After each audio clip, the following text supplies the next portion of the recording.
हामी मरेका छैनौँ, मरेको दिन इतिहास बन्ला, बाँचेछु भने यही मिडिया र राष्ट्रिय मिडियामा चाहिँ हामीले राखेर कुरा गर्नुहोस्। कसो गाडी चढ्यो त्यो फिर्ता दिन्छौँ। समस्या समाधानको लागि निकालेको गाडी हो कि यो गाडी ज्ञानेन्द्र शाही गाडी बोकेर घुम्न डुल्न रमाइलो गर्न हिँडेको त होइन नि त।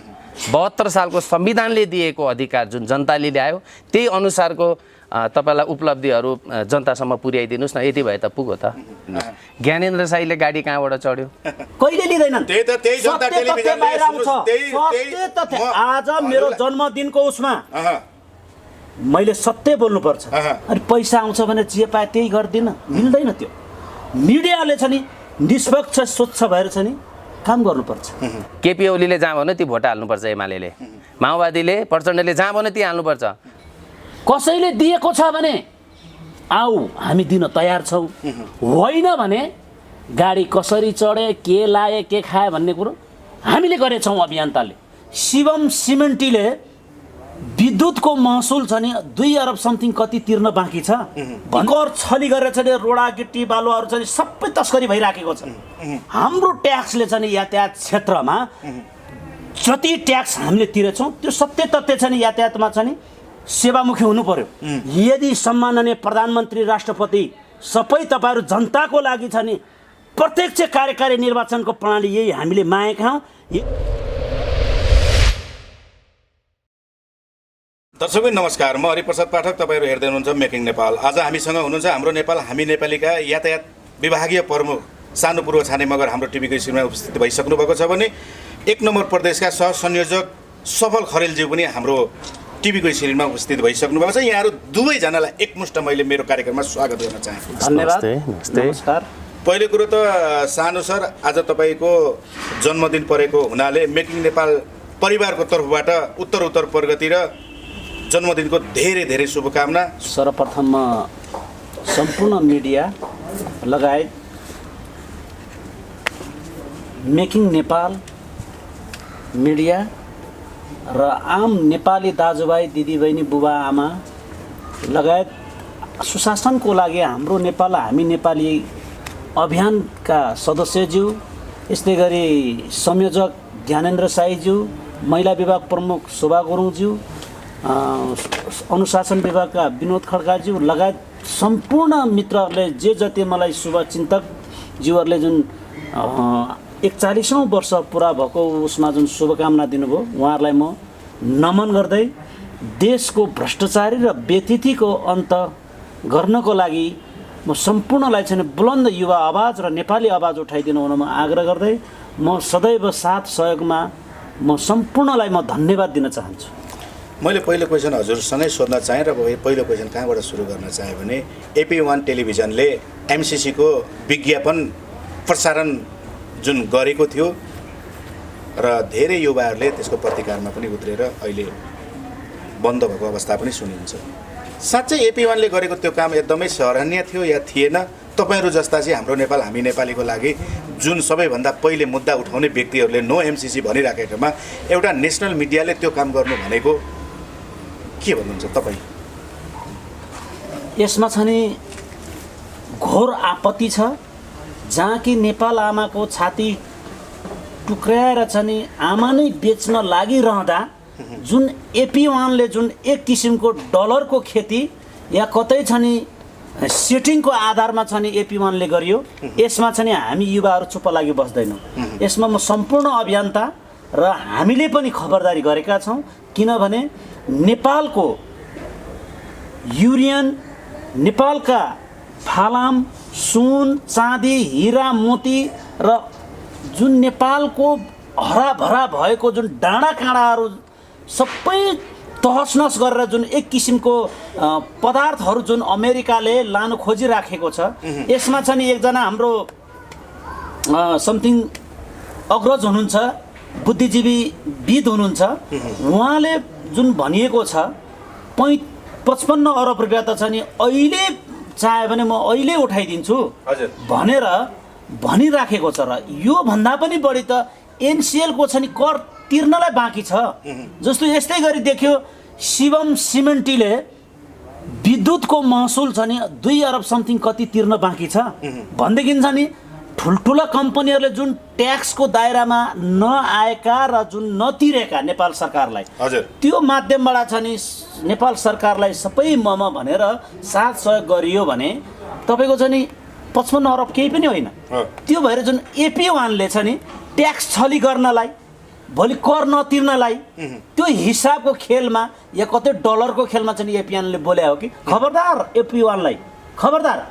तपाईँ राष्ट्रिय र नेसनल मिडिया भएपछि आम दिनदुखी नेपाली महिलाप्रतिको हत्या हिंसा अत्याचार र युवाप्रतिको दमन राज्यले एउटा गति नलिएको विकासको कार्यमा छ नि तपाईँले चाहिँ अनावश्यकको बाधा अर्चरण गर्नुभयो भने युवाहरू जब भोलि AP1को छ नि प्रत्येक अफिस र प्रत्येक कोठा र प्रत्येक गेट र छ नि बाहिर छ नि लामपसार पर्छ युवाहरूले। त्यो बेलामा AP1 मिडियाले के जवाब दिने?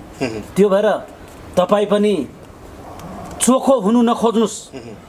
जनता र छ नि युवा जागेको बेलामा भोलि अप्ठ्यारो तपाईँले भन्न खोजेको आज चाहिँ आम 3 करोड जनताले नचाहेको नरुचाएको चिजलाई AP1ले विज्ञापनद्वारा जुन प्रस्तुत गर्नु भनेको उहाँहरू पनि एउटा चाहिँ यो खेलमा भागीदार हो भन्न खोज्नुभएको हो।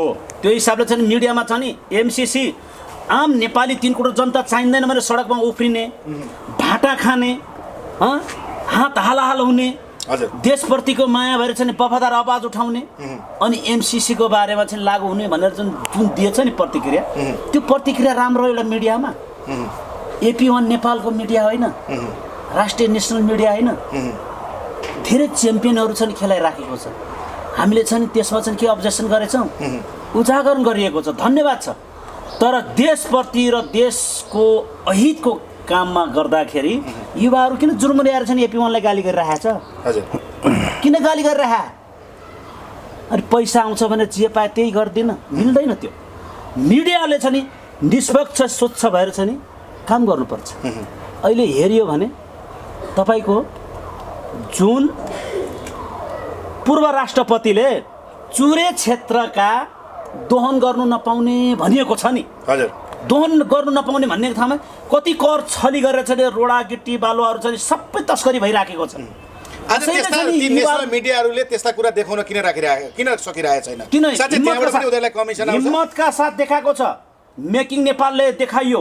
मेकिङ नेपाल पछि अहिले चाहिँ क्राइम टिभीका छ नि पत्रकार युट्युबर साथीहरूले आफ्नो ज्यानमा दुःख के अरे ज्यानलाई जोखिममा राखेर त्यो त देखाइएको छ। खुला मिडिया हाउस मिडिया भन्नेले चाहिँ त्यस्ता कुरा देखाउन किन सकिरहेको छैन? जुन देशको घातक चिजलाई चाहिँ देखाउन चाहने देशमा कुरीति भएका चिजहरू कर छली भएका चिजहरू दोहन भएका चिजहरू देखाउन किन सकिरहेको छैन हाउस मिडियाहरूले?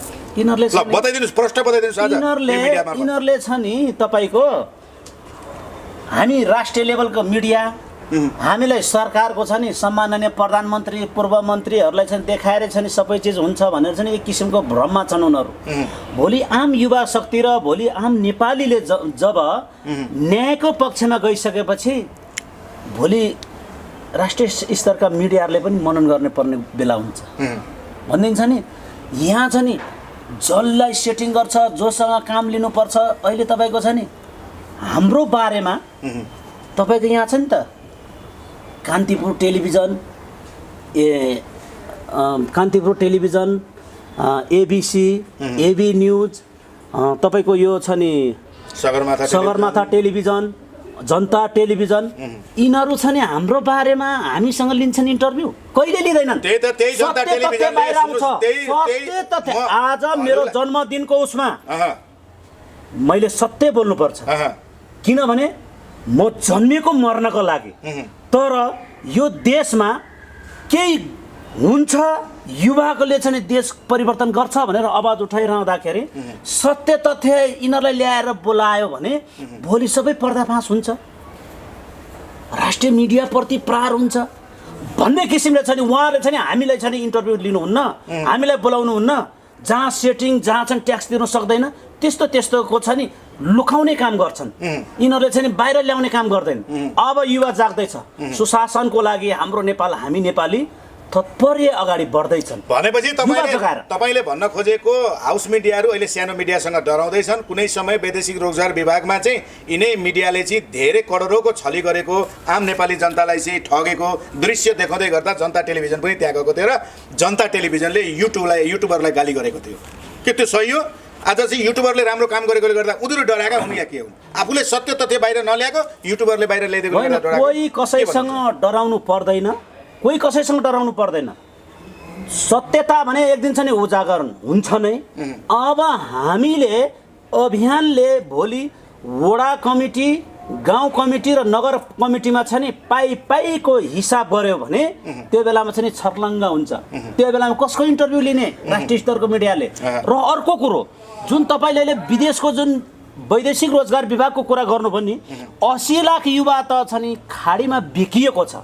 यस्तै गरी छ नि तपाईँको मैले योभन्दा पहिले पनि भनेको छु, योभन्दा पहिले पनि मैले के भनेको छु भने जस्तो एकै दिनमा मलेसियाबाट छ नि 24वटा लास कसरी आइयो, त्यो सत्य तथ्य छानबिन गर्ने हो कि होइन? यस्तै गरी Oman, Bahrain, Saudi, Dubai, Qatar, Kuwait यी देशहरूबाट पनि कति देशबाट आउँछन्। त्यसको मूल्याङ्कन सत्य तथ्य छन् छैनन्? के हिसाबले भयो? र यसैको उसमा छ नि सबै ठाउँमा छ नि वैदेशिकमा छ नि अघि गरिएको छ, लुट गरिएको छ। जस्तो यातायातमै म यातायात विभाग भएको हुनाले यातायातमा त नि केही म विज्ञ छु नि, केही मैले जानेको छु नि त। अहिले तपाईँको मित्र राष्ट्र भारतबाट हामीले कुनै गाडी किनेर ल्यायो भने गाडीको मूल्य बेग्लै 250% छ नि भन्सार ट्याक्स दिनुपर्ने। अनि यहाँ चाहिँ निम्न वर्गले गाडी कहिले चढ्न पाउँछ? हुने खानेले मात्रै ल्यान्ड क्रुजर पचेरो चढ्ने भयो। अनि नेपाल सरकारमा गएका लुटेर खाकाहरूले छ नि उनीहरूले 2 करोड 4 करोड 5 करोडका छ नि गाडी चढ्ने। शनिबारको दिन पनि छ नि पुरा छ नि रमणीय छ नि मनोरञ्जन खर्च भनेर राख्ने, के राख्ने, गाडीको मर्मत खर्च भन्ने, अनि पुरा छ नि उनीहरू सेल्फी हान्न र छ नि रमाइलो गर्न जाने शनिबार। हाम्रो ट्याक्सले छ नि यातायात क्षेत्रमा जति ट्याक्स हामीले तिरेछौँ त्यो सत्य तथ्य छ नि यातायातमा छ नि सेवामुखी हुनु पर्यो। र यदि सच्चा नेपाली यातायात र छ नि वैदेशिकमा यदि सच्चा काम गर्छौ भने पैदल हिँडेर गर, महात्मा गान्धी भएर, कवि लक्ष्मी प्रसाद देवकोटा भएर छ नि मन्त्रीको छ नि पद खाएर जनताको काम गर। हिजोका छ नि विभूतिहरूलाई छ नि सम्झेर छ नि खाली खुट्टाले जाऊ। यदि खुट्टा दुख्छ भने मन्त्रीको पदमा जाने बेलामा सांसद हुने खुट्टा दुख्छ भने हामीलाई भन, हामी किनिदिन्छौँ 2 पाङ्ग्रे साइकल। नौटङ्की हेऱ्यो भने त एउटा पासवानको साइकल चढेर यो गर्छु सबैलाई लागू गर्नु पर्यो। सम्माननीय प्रधानमन्त्रीहरू, राष्ट्रपतिहरू अरू देशको देख्दाखेरि छ नि पुरा छ नि हात मिलाएर हिँड्छन्। हाम्रो यहाँ चाहिँ कसैले मार्छ कि कुट्छ कि भनेर पुरा बडीगार्ड दायाँ बायाँ लिएर छ नि उनीहरूलाई छ नि सेक्युरिटी गरेर लिएर। यदि सम्माननीय प्रधानमन्त्री, राष्ट्रपति सबै तपाईँहरू जनताको लागि छ नि प्रत्यक्ष कार्यकारी निर्वाचनको प्रणाली यही हामीले मागेका हौँ। यदि तपाईँहरू छ नि जनताको छ नि चुनिएर आएर तपाईँहरू प्रधानमन्त्री, राष्ट्रपति हुनुभयो भने सबै जनताको घर घरमा पाइला सार्दै छ नि सुझाव र सल्लाह दिनुहोस्। म यता सफल सरसँग आउन चाहेँ, जो 1 नम्बर प्रदेशको संयोजक पनि हुनुहुन्छ, तपाईँ एउटा युवा पनि हुनुहुन्छ। एउटा युवामा हुनुपर्ने जोस जाँगर पनि तपाईँमा झलक देखिन्छ। साँच्चै हाम्रो हामी नेपाली टिममा आज तपाईँ आबद्ध हुनुभएको छ। साँच्चै यो टिमले नै परिवर्तन गर्छ भनेरै तपाईँ यो टिममा होमिनु भएको, यो टिममा जोडिन पुग्नु भएको के छ? एकचोटि खुलासा पारिदिनुहोस् त। यो एउटा संस्था अभियानको रूपमा जुन तरिकाले हाम्रो ज्ञानेन्द्र साईज्यूले एउटा भ्रष्टाचार विरुद्धको अभियानको विषयले लिएर यो राष्ट्रव्यापी रूपमा फैलिरहेको छ।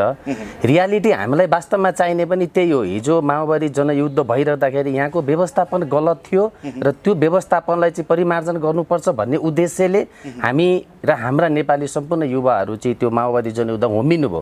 होमेर आइसक्दाखेरि हिजोको दिनमा राज्य सत्ता त कब्जा गर्यो, राज्य सत्तामा त आफ्नो वर्चस्व त जमाइयो, तर त्यहाँनिर भएको त्यो व्यवस्थापनलाई चाहिँ हामीले चाहिँ परिवर्तन गर्न सकेनौँ। र उद्देश्य के थियो भन्नुहुन्छ भने संविधान परिवर्तन गर्ने, संविधान परिवर्तन मात्रै गरेर जनताले सुख सुविधा र सहयोग पाउँछ भन्ने जुन हाम्रा भ्रमहरू थिए नि, ती त अहिले त सम्पूर्ण जनताहरूले देख्दा त प्रत्यक्ष देखिरहेछ नि। इच्छा शक्ति नहुनु नै प्रमुख रह्यो भन्ने कुरा त हामीले बुझ्छौँ। र यो एउटा भ्रष्टाचार विरुद्धको अभियान हामी के भन्छौँ भने यो अभियान, यो विधान, यो संविधानले, यो हाम्रो नीतिले चाहिँ के भनिरहेको छ भन्नुहुन्छ भने हाम्रो अभियानभित्र यो नेपालको संविधान 72 सालको संविधानले दिएका अधिकारहरू नेपाली जनतामा सुनिश्चित गरा। हाम्रो माग त स्पष्ट यो हो नि त। भ्रष्टाचार विरुद्धको अभियान भनेका त्यहाँबाट जननिर्वाचित जनप्रतिनिधिहरूले गरिरहेका भ्रष्टाचारहरूलाई निर्मूल बनाऊ, त्यसको लागि जनचेतना फैलाऊ। तपाईँलाई म एउटा कुरा सोध्छु सर, 9 कक्षा 8 कक्षा पास गरिसकेपछि माथिल्लो लेभलको शिक्षाको बारेमा त हामीले विद्यार्थीलाई पढाउँछौँ नि, तर नेपाल सरकारले 46 सालको संविधानलाई खारेज गरेर जब 72 सालको संविधान निर्माण गर्नुभयो, 72 सालको निर्माण गरेको त्यो संविधानले दिएका उपलब्धिहरू यी छन् है भनेर जनताको माझमा गएर चाहिँ कुन जनप्रतिनिधिहरूले चाहिँ उहाँलाई जानकारी गराउनु भयो भने यो के हो भने जनतालाई जति सक्दो भुमरीमा राख्न खोज्ने उहाँहरूले चाहिँ हामीहरू 90% जनताकै माझमा गएर र जनताले नै रुचाइएको यो संविधान ल्याइएको पनि भन्नुहुन्छ, र तपाईँको भनाइमा के छ? 90% जनताको माझमा गएर यो संविधान त ल्याइयो, तर लेखिने कुरा त जनता माझ त बुझाउनु पर्यो नि। संविधान परिवर्तन गर्यो, गणतान्त्रिक पद्धतिमा गएर त्यो संविधान निर्माण गर्ने भन्यो, तर जनताका उपलब्धिका कुराहरू यी हुन् है भनेर अहिलेसम्म हामीले गाउँका ती अनपढ जनताहरूलाई बुझाउन सकेछौँ। आफै सोच्नुहोस्, तपाईँ गाउँघरमा गाउँपालिका वडापालिका कार्यालयहरूमा जानुहुन्छ, त्यहाँ देख्नुहोस् नेपाल सरकार स्वास्थ्य मन्त्री अस्ति गगन थापा पनि हुनुभयो, उहाँले कतिवटा औषधिहरू फ्री गरिदिनु भएको छ जनताको लागि फ्री उहाँले, तर अहिले स्वास्थ्य कार्यालयमा हेर्नुहोस् त्यहाँनिर औषधि दिइँदैन रे, त्यहाँ त पैसा दिइन्छ, पैसाबाट चाहिँ औषधि खरिद गर्नु पर्यो के भने त्यो पैसामा फेरि चलखेल हुने भयो नि त त्यहाँनिर। ती जनताहरूले त्यो के नेपाल सरकारले दिएका औषधि उपचारहरू ती सबै कुरा फ्री पाएका छन् त? छैन नि। त्यही औषधि फेरि के गर्छन् त्यहाँका जननिर्वाचित जनप्रतिनिधिहरूले बेच्ने काम, त्यहाँबाट आय आर्जन गर्ने काम, त्यो चाहिँ मिलेमटो सेटिङमा त्यो बेचेर खाने काम गर्छन्। तपाईँलाई म अर्को कुरा एउटा बताउँदैछु, एउटा सरकारको राज्य सत्ता यहाँबाट सञ्चालन त छ, केन्द्रीय राज्य सत्ता, त्यहाँभित्र प्रतिपक्षमा रहेका अरू दलकाहरू हुन्छ नि, ती व्यक्ति फेरि त्यो सञ्चालन गर्ने त्यो हाम्रो गाउँ त्यो जनप्रतिनिधिहरूसँग सेटिङ गरेर फेरि पैसा खाने बेलामा छन्। प्रतिपक्षमा उभिएका व्यक्तिले त नेपाल सरकारले दिएका अधिकारका कुराहरू नेपाली जनतासम्म पुर्याएका छ कि छैन भन्ने कुरो त प्रतिपक्ष व्यक्तिले खबरदारी गर्नुपर्ने हो नि। अहिलेसम्म तपाईँले सुन्नु भएको छैन, कहाँ छ प्रतिपक्ष? सेटिङ मिलाएका छन्, आफ्नो भाग खान पाएन भने प्रतिपक्षको रूपमा उभिए सरह गर्छन्, खान पाइयो भने फेरि त्यहीँनिर सेटिङ यो पनि ठिक त्यो पनि ठिक भनेर जान्छन्। यहाँ मिलेमतोमा तपाईँले यो कुरो भन्दै गर्दाखेरि आज लगभग चाहिँ 165 वटा पार्टीहरू दर्तामा छन् भन्ने सुनिएको छ, जहाँ चाहिँ तपाईँलाई 40 लाखको हाराहारीमा चाहिँ तपाईँ जस्तै युवाहरू चाहिँ कार्यकर्ता छन्। आज तपाईँ पनि एउटा युवा, आज तपाईँ हाम्रो नेपाल हामी नेपाली अभियानमा होमिनु भएको छ, आज देशलाई समृद्ध बनाउनु पर्छ भनेर आज एउटा बुलन्द आवाज लिएर तपाईँ जाँदै हुनुहुन्छ देश र जनताको लागि, तर ती 40 लाख कार्यकर्ताहरूले चाहिँ तपाईँ जस्तो बुलन्द आवाज पार्टीलाई खबरदारी गर्न किन सकिरहेको छैन? के लाग्छ? तपाईँ त धेरै ठाउँमा चाहिँ हिँड्नु भएको छ, घुम्नु भएको छ, देख्नु भएको छ। एकदम सही कुरा गर्नुभयो तपाईँले। हामी देशलाई परिवर्तन गर्न हामी मात्रै पनि सक्षम छैनौँ, यो पनि मान्दिनँ, तर देशको नीति चाहिँ परिवर्तन गरिदिनु पर्यो। व्यवस्था के आउँछ भन्नेमा हामीलाई सरोकार छैन के, व्यवस्थापन चाहिँ कस्तो हुनुपर्छ भन्ने प्रमुख रह्यो नि त। त्यो व्यवस्थापन राम्रो भइदिनु, त्यो व्यवस्थापन गतिलो बनाउनलाई त उपल्लो माथिल्लो समितिमा बसेका त्यहाँ राज्य सञ्चालन गर्ने संयन्त्रहरूले त त्यसलाई चाहिँ राम्रो व्यवस्थापन गरेर निष्पक्ष ढङ्गले अगाडि बढिदिने हो भने त जनतामा सुख त यसै पनि आयो नि। हामी के भन्छौँ सुन्नुहोस् न, विकासका कुरा गर्छौँ के, यहाँ विकास त्यहाँ विकास त्यहाँ विकास, जनताको मौलिक हक अधिकार हामी दिन सक्दैनौँ भने त्यो ठुलो सहरमा घुम्नेको औचित्य केही रह्यो त?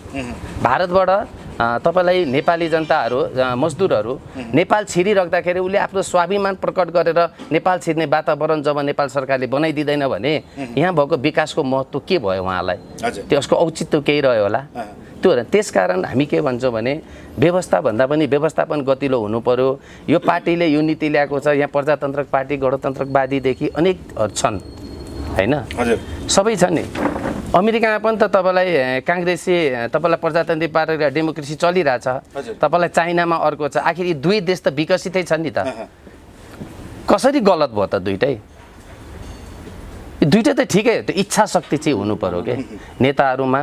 मैले साँच्चै नै मेरो राष्ट्र, मेरो जनता, मेरो भूगोलको स्वाभिमान बचाउनु पर्छ र नेपाली जनतालाई चाहिँ एउटा शान्तिको प्रत्याभूति दिन सक्नु पर्छ भन्ने एउटा जुन इच्छा शक्ति हुँदैन भने नि त्यहाँ त जहाँ पनि द्वन्द्वै हुन्छ। जस्तोसुकै व्यवस्था आयो भने पनि जुनसुकै पार्टीका मान्छेले राज्य सत्ता सञ्चालन गरे तापनि अवस्था त यही नै सिर्जना हुने। तपाईँले यो कुरो भन्दै गर्दाखेरि चाहिँ अहिले नेपालमा धेरै अभियानहरू जन्मेका छन्, अभियन्ताहरू जन्मेका छन् होइन?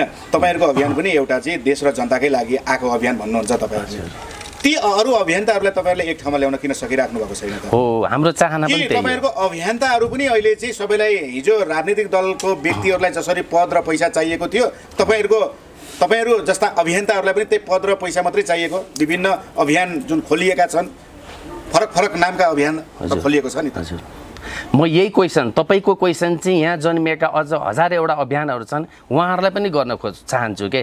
तपाईँलाई अहिले हजारवटा अभियानहरू खोलिरहेछ भने यदि तपाईँ हामीमा साथै राष्ट्र, भूगोल र जनताको माया नै छ भने पदको लागि किन बस्ने त? हामी चिच्याएर कराइरहेछौँ। हामीलाई के भन्छ भने पदको मोहले गर्दाखेरि आज यहाँ एमाले पार्टी फुट्यो, पदको मोहले गर्दाखेरि हिजो माओवादी फुट्यो, मन्त्री पद, विभिन्न पदहरूको लोभमा गर्दाखेरि यिनीहरू फुटिरहेछ भने हामी चाहिँ किन भिन्न छौँ त? हामी आऊँ न एकै ठाउँ। तर यहाँ के हुँदो रहेछ भने नि यी सबैलाई अरू कुनै संयन्त्रबाट सञ्चालित गरिएको छ कि भन्ने आशंका चाहिँ जन्मिन्छ। राष्ट्रवादी त राष्ट्र परिवर्तनको निमित्त अग्रसर भएर होमिने त्यो संस्था, त्यो अभियानलाई मात्र चिनिन्छ, जनताले त्यतिखेर चिन्ने हो। अब कतै उहाँहरूलाई पनि कतै अरू संयन्त्रबाट त सञ्चालित भएका छैन भन्ने प्रश्न ममा पनि आउँछ। र हामीले एउटा समिति गठन गरेर हामीले बिहान ज्ञानेन्द्र सरले पनि भन्नुभयो, अब एउटा हाम्रो समिति गठन हुन्छ, त्यो समिति मार्फत चाहिँ विभिन्न अभियानहरू छन्, जति पनि ती अभियानहरूलाई चाहिँ हामीले एकबद्ध बनाउनुपर्छ।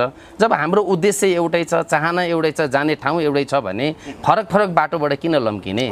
हामी एउटै बाटोबाट लम्क्यौँ न भन्ने हाम्रो चाहना हो। यो समिति मार्फतबाट हामी यसको थालनी सुरु गरिहाल्छौँ। मैले एउटा तितो क्वेसन पनि गर्न चाहे सफल सर, तपाईँ चाहिँ 1 नम्बर प्रदेशको सहसंयोजक पनि हुनुहुन्छ र तपाईँहरूलाई पनि एउटा हाम्रो हामी नेपालीको टिमलाई के ब्लेम लाग्ने गरेछ भने यो अभियान पनि कुनै न कुनै डलरवादीहरूबाट चलेको एउटा अभियान हो, यिनीहरूले पनि देश र जनताको लागि केही गर्दैनन् भन्ने जुन एक प्रकारको भनाइ छ, सोच छ, त्यो सोचको आधारमा तपाईँ के भन्नुहुन्छ? साँच्चै तपाईँको अभियान चोखो छ कि छैन, निस्वार्थ छ कि छैन, देशमुखी छ कि छैन, जनतामुखी छ कि छैन? भन्छन् यो तपाईँलाई गाउँघरमा घुम्दाखेरि सबैले भनेका छन्, हेर्नुहोस् ज्ञानेन्द्र साईले गाडी कहाँबाट चढ्यो भनेका छन्। यी क्वेसनहरू हामीले बुझेका छौँ र त्यसको प्रतिउत्तर पनि हामीले दिएका छौँ।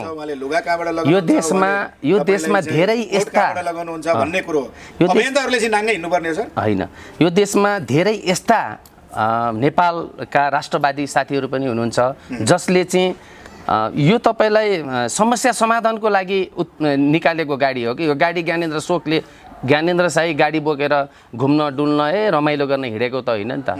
समाजमा केही नयाँ कुरो दिन सकिन्छ, भ्रष्टाचारको विरुद्धका आवाजहरू जनतासम्म पुर्याउन सकिन्छ, त्यसका प्रमुख आधारहरू मिडिया हुन्।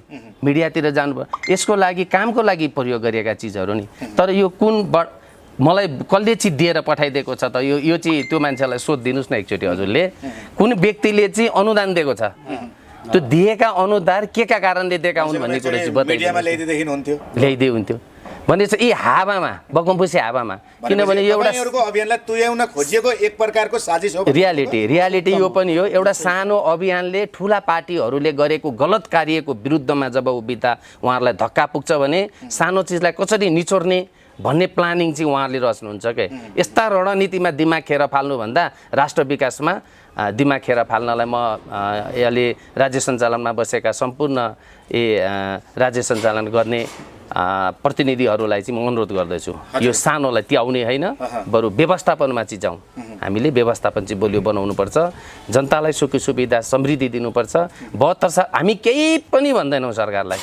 72 सालको संविधानले दिएको अधिकार जुन जनताले ल्यायो त्यही अनुसारको तपाईँलाई उपलब्धिहरू जनतासम्म पुर्याइदिनुहोस् न। यति भए त पुग्यो त?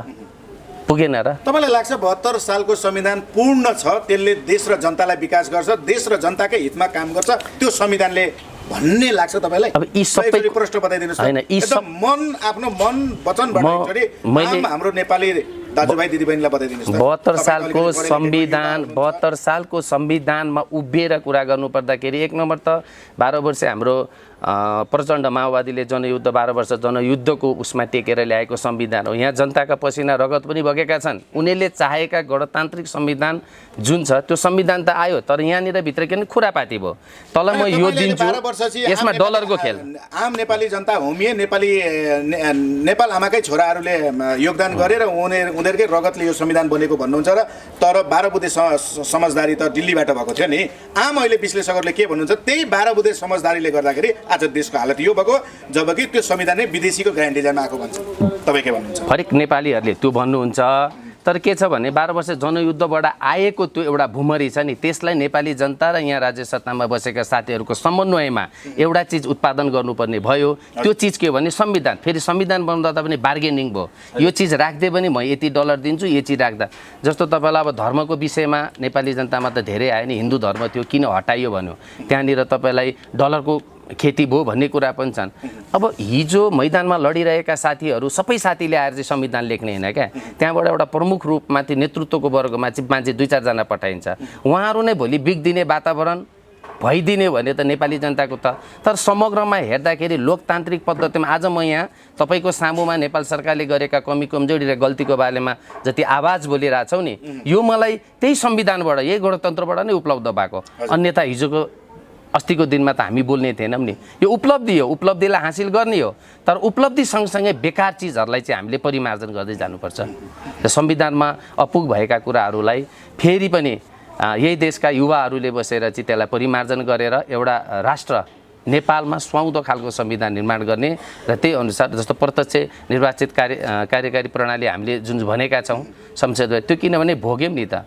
आज 5-10 वर्ष हामीले भोगिसक्दा यो गलत होइन त, यसको भार चाहिँ राज्यले थाम्न सक्दैन भनेर नि हामीले एउटा नयाँ निकाल्यौँ। सालसम्म आइपुग्दा 32 वर्षको हाराहारी भयो। यही सिस्टममा रहेर जुन काम गर्दाखेरि देश र जनतालाई फाइदा हुँदैन, अब कार्यकारी ल्याउनुपर्छ भन्न खोज्नुभएको होइन। कार्यकारी लिएर आउनुपर्छ भन्ने किन भन्नुहुन्छ भने संसदीय व्यवस्थामा के हुन्छ भने तपाईँ हामीले नै देखिरहेछौँ। हेर्नुहोस्, जुनसुकै सभासदज्यूहरू हुनुहुन्छ, अब सभासदज्यूहरूले उहाँबाट जितेर आइसक्ने बित्तिकै केपी ओलीले जहाँ भन्यो ती भोट हाल्नुपर्छ, एमाले माओवादीले प्रचण्डले जहाँ भन्यो ती हाल्नुपर्छ।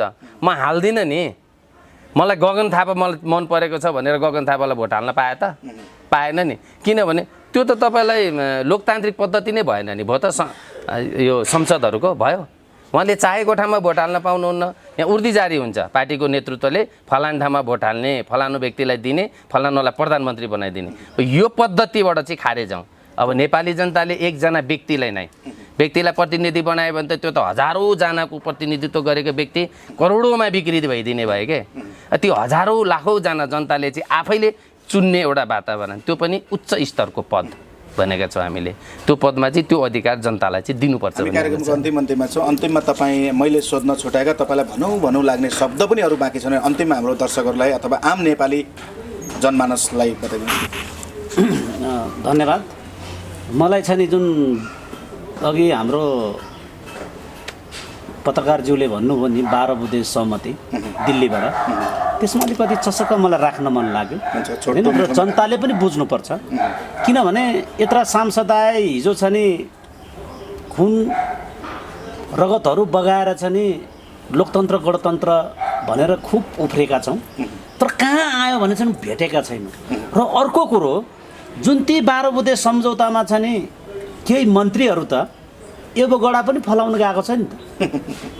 किन गयो भन्ने कुरो मेन कुरो। जस्तो हिजो लोकेन्द्र बहादुर बिष्ट मगर छ नि, के ऊ छ नि माओवादीको छ नि सक्षम र छवि भएको नेता थिएन र, सांसद भएर आएका होइन। तर यी फोहोरी खेल जनतामुखी भएन भनेर छ नि उहाँ त अहिले सर्लक्कै छ नि दाङ कि कुन जिल्लातिर गएर छ नि अहिले छ नि 25 बिघा 30 बिघामा त एबोगडा फलाएको छ। किनभने देशको नीति जनतालाई एकातिर दिने, नेपालीमा छ नि भ्रम अर्कोतिर फैलाइदिने र गएर छ नि कार्यनीति चाहिँ बेग्लै गरिदिने क्या। यी चिजले छ नि अहिले उफ्रेका पनि देख्छौँ लोकतन्त्र गणतन्त्र भनेर। तर अब युवाले जागेर अब देश परिवर्तन कसरी गर्ने होइन, युवा शक्ति कसरी जाने। अघि नै हाम्रो सफल खरेलज्यूले भन्नुभयो युवामुखी केपीको उर्दी, प्रचण्डको उर्दी, शेरेको उर्दी होइन, आम जनताको उर्दी हुनु पर्यो। त्यो नीति त्यो संविधान 2072 लेखिनु पर्यो र आम जनताले यी चिज बुझ्नु पर्यो। त्यो भएर चाहिँ नि हामी त भ्रष्टाचारी विरुद्धको अभियानमा यी अब युवाहरूलाई चाहिँ हामी गाउँ कमिटी, नगर कमिटी, जिल्ला कमिटी, प्रदेश कमिटी, मेचीदेखि महाकाली, हिमालदेखि मधेससम्म यी चिजहरू त सुशासनको लागि अभियान हाम्रो नेपाल हामी नेपालीले अब लिएर जाँदैछन् भनिदिन्छ नि। अब अर्को हाम्रो संयोजकतिर कुरा पनि तेर्साइन्छ। म त खुल्लाका साथ भन्न चाहन्छु, कसैले दिएको छ भने आऊ हामी दिन तयार छौँ, होइन भने गाडी कसरी चढे, के लाए, के खाए भन्ने कुरो हामीले गरेछौँ अभियन्ताले। भनेपछि अभियन्तामा हुने व्यक्तिले चाहिँ गाडी नै चढ्नु नहुने, लाउनु नै नहुने, खानु नै नहुने हो काहीँ संविधानमा छ? छैन नि।